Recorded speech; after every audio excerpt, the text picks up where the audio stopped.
திமுகவுடன் கூட்டணியை உறுதி செய்தார் பிரேமலதா விஜயகாந்த். தேமுதிகவின் வரவு பெருமகிழ்ச்சி அளிப்பதாக முதல்வர் ஸ்டாலின் அறிவிப்பு.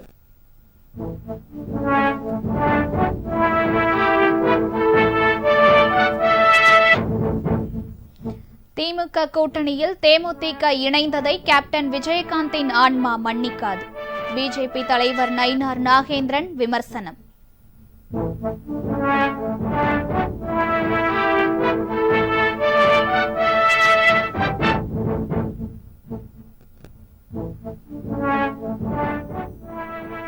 டெல்லியில் செயற்கை நுண்ணறிவு உச்சி மாநாட்டை துவக்கி வைத்தார் பிரதமர் நரேந்திர மோடி.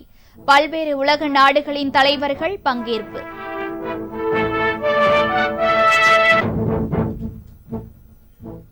அதிமுக அரசின் சாதனை திட்டங்கள் மீதே சவாரி செய்கிறது திமுக.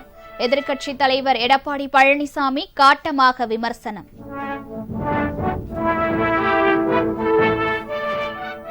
தமிழக மீனவர்கள் மேலும் 22 பேரை சிறைப்பிடித்தது இலங்கை கடற்படை. மீட்க கோரி வெளியுறவுத்துறை அமைச்சருக்கு முதல்வர் மு.க. ஸ்டாலின் கடிதம்.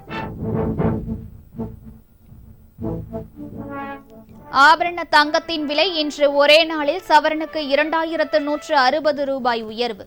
சவரன் 1,16,000 ரூபாய்க்கு விற்பனை.